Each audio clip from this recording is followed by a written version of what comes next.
ඇඹිලිපිටිය මාහැල ප්‍රදේශයේ තරුණයෙකු පොලිස් පහර දීම හේතුවෙන් මරණයටපත් වූ බවට නැගෙන චෝදනා හමුවේ ප්‍රදේශවාසීන් තුළ ඇති වී තිබෙන නොසන්සුන්කාරී තත්ත්වය පිළිබඳව මෙම සභාවේ අවධානය යොමු කරනු කැමැත්තෙමි. පසුගියදා ඇඹිලිපිටිය මාහැල ප්‍රදේශයේ නිවසක පැවති සාදයක් අතරතුර පොලිසිය සමග ඇති වූ ගැටුම්කාරී තත්ත්වයක් හේතුවෙන් උඩුමහලකින් බිමට වැටුණු සුමිත් ප්‍රසන්න නම් 26 වර්ෂ එක් දරුපියෙකු පසුගිය 7 වෙනි දින අලියම රත්නපුර රෝහලේදී මිය ගියා.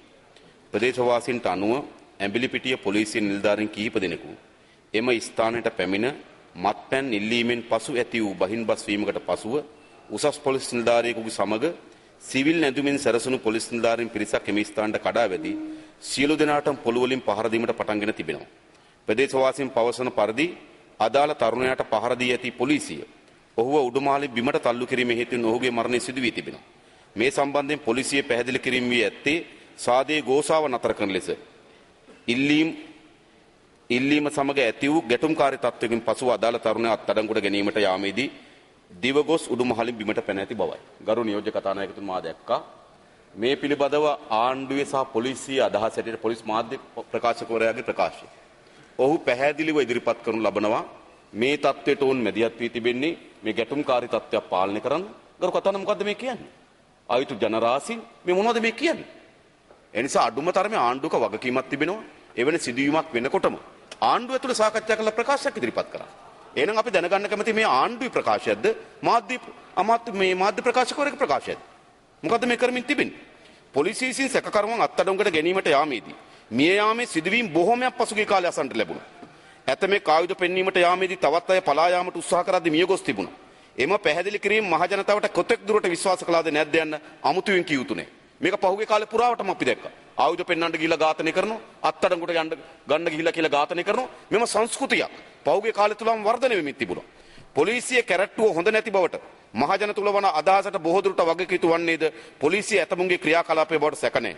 මෙම මරණය සම්බන්ධයෙන් ප්‍රදේශවාසීන්ගෙන් පොලිසියට එල්ලවන චෝදනා සැලකිලිට ගත යුතු ඇත්තේ ඒ අනුවයි. මෙම සිදුවීම් සම්බන්ධයෙන් ආයතන කිහිපයකින් පරීක්ෂණ ආරම්භ කර ඇති බව ජනමාධ්‍ය විසින් වාර්තා කරා. මෙවැනි සිදුවීමකින් පසු පරීක්ෂණ පැවැත්වීම සුපුරුදු අත්දැකීමක්. ඇතැම් පරීක්ෂණ වලට සිදුවේ කුමක්ද යන්න පවා කලක් ගත වෙන විට දැනගන්න ලැබුණෙත් නැහැ. අපිට මතකයි මීට කලින් සිදුවෙච්ච ඝාතනයන් පිළිබඳව විවිධ කොමිෂන් සභා දානවා කිව්වා. ඒ කොමිෂන් සභාවල වාර්තා අපි පාර්ලිමේන්තුවේ ඉල්ලනකොට පාර්ලිමේන්තුවට එම කොමිෂන් සභා ඉදිරිපත් කරන්නේ නැහැ. නිසා හැමදාම සුපුරුසෙල තමයි පරීක්ෂණ කමිටු කොමිෂන් සභා මේ වගේ තමයි මේ අපරාධ යටපත් කරලා තිබුණේ. කනගාටුදායක තත්වයේ වනුවේ නැවතත් සමාජය අවදි වන්නේ තවත් මෙබඳුම ඛේදවාචකින් පසු වීමයි. දශක ගණනාවක් හදිසි නිදි යටතේ කටයුතු කිරීමට පුරුදු වීමින්ද අනීතික පාලනයක් තුළ නීති අතර ගැනීමට හුරු වීමින්ද පොලිසියට මහ ජනතාව සමග පවත්වාගත යුතු සම්බන්ධතාවයේ සීමාමායින් නිරවුල් වී නැහැ. අනෙක් අතට නීතිය පාලනය ස්ථාපිත කරන බවට පොරොන්දු වී බලයට පැමිණි යහපාලන ආණ්ඩුවටද මෙම සිදුවීමේ වගකීමෙන් මිදීමට හැකියාවක් නැහැ. එසේම දැනට යටපත් වී ඇති නමුදු මෙම සිදුවීම සම්බන්ධව මහ ජනතාව තුළ පවතින බලවත් නොසන්සුන්කාරී තත්වයක් සාධාරණයක් ඉටු බවට උන්ට හේතු වෙන ආකාරයට විධිමත් අපක්ෂපාතී පරීක්ෂණයක් නොපමාව පවත්වා ඊට සම්බන්ධ වරදකරුවන් අදාළ නීතිය ක්‍රියාත්මක කිරීමද තවත් තැනක මෙවැනි කනගාටුදායක සිදුවීම් ඇති නොවන පරිදි පොලිසිය ප්‍රතිසංවිධාන කටයුතු කිරීමද ආණ්ඩුව අත්හල නොහැකි වගකීමක් වෙනවා. මේ තත්ත්වය තුළ පැන නගින පහත ගැටලු වලට පිළිතුරු අදාළ අමාත්‍යවරයා විසින් සභාවේ හමුවේ තබනු ඇතැයි මා අපේක්ෂා කරනවා. එක මෙම සිදුවීමට අදාළව ආණ්ඩුව පාර්ශ්වයෙන් සිදුවන පරීක්ෂණ මොනවාද?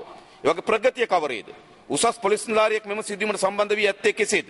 සිදුවීමට සම්බන්ධ වරදකරුවන් සම්බන්ධයෙන් නීතිය ක්‍රියාත්මක කිරීමටත් මියගිය අය සහ තුවාල ලැබුවන් වන්දි ගෙවීමටත් පියවරු ගන්න ලබන්නේද? මෙවැනි කනගාටුදායක සිදුවීම් වැළැක්වීමට කටයුතු කරන්නේ කොහොමද? ඒ වගේම ගරු නියෝජ්‍ය කතානායකතුමනි සිවිල් නැඳුමින් සැරසිච්ච පිරිස් මේ විදියට කලහකාරී ලෙස හැසිරෙන්නේ කොහොමද පොලිසිය?